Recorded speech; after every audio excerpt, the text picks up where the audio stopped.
एक वन में एक बहुत बड़ा अजगर रहता था। वह बहुत अभिमानी और अत्यंत क्रूर था। जब वह अपने बिल से निकलता तो सब जीव उससे डरकर भाग खड़े होते। उसका मुंह इतना विकराल था कि खरगोश तक को निगल जाता था। एक बार अजगर शिकार की तलाश में घूम रहा था। सारे जीव उसे बिल से निकलते देखकर ही भाग चुके थे। उसे कुछ ना मिला तो वह क्रोधित होकर फुफकारने लगा और इधर उधर खाक छानने लगा।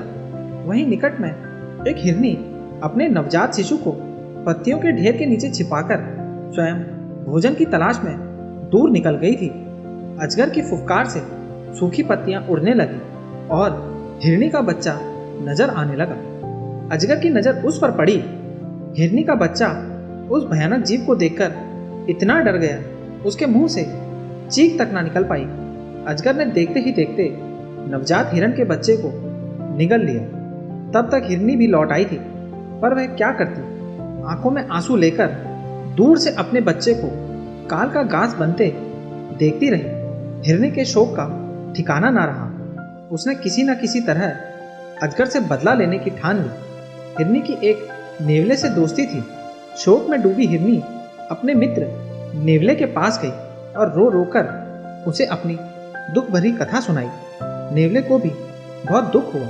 वह दुख भरे स्वर में बोला, मित्र, मेरे बस में होता तो मैं उस अजगर के 100 टुकड़े कर डालता, पर क्या करें, वह छोटा मोटा सांप नहीं है जिसे मैं मार सकूं।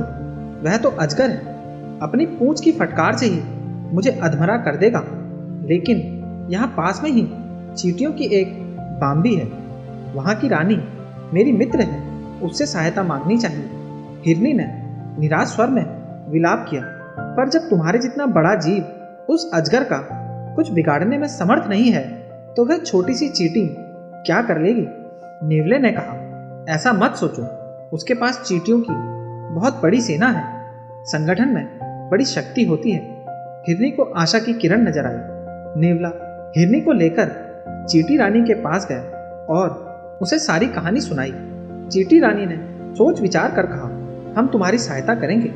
हमारी बाम्बी के पास एक संकरीला नुकीले पत्थरों का भरा रास्ता है। तुम किसी तरह उस अजगर को उस रास्ते से आने पर मजबूर करो, बाकी काम मेरी सेना पर छोड़ दो। नेवले को अपनी मित्र चींटी रानी पर पूरा विश्वास था, इसीलिए वह अपनी जान जोखिम में डालने पर तैयार हो गया। दूसरे दिन नेवला जाकर सांप के बिल के पास अपनी बोली बोलने लगा। अपने शत्रु की बोली सुनते ही अजगर क्रोध में भरकर अपने बिल से बाहर आया। नेवला उसी संकरे रास्ते वाली दिशा में दौड़ा। अजगर ने पीछा किया। अजगर रुकता तो नेवला मुंह फाड़कर फुफकारता और अजगर को गुस्सा दिलाता, फिर पीछा करने पर मजबूर करता।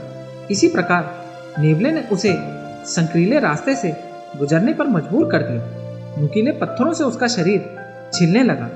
जब तक अजगर उस रास्ते से बाहर आया तब तक उसका काफी शरीर छिल गया था और जगह जगह से खून टपक रहा था। उसी समय चींटियों की सेना ने उस पर हमला कर दिया। चींटियां उसके शरीर पर चढ़कर छिले स्थानों से नंगे मांस को काटने लगी।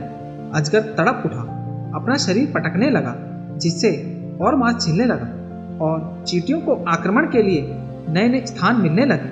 अजगर चींटियों का क्या बिगाड़ता, वे हजारों की गिनती में उस पर टूट पड़ रही थी। कुछ ही देर में अजगर ने तड़प तड़प कर दम तोड़ दिया। तो दोस्तों, इस कहानी से आपको क्या सीख मिली है, कमेंट करके जरूर बताना।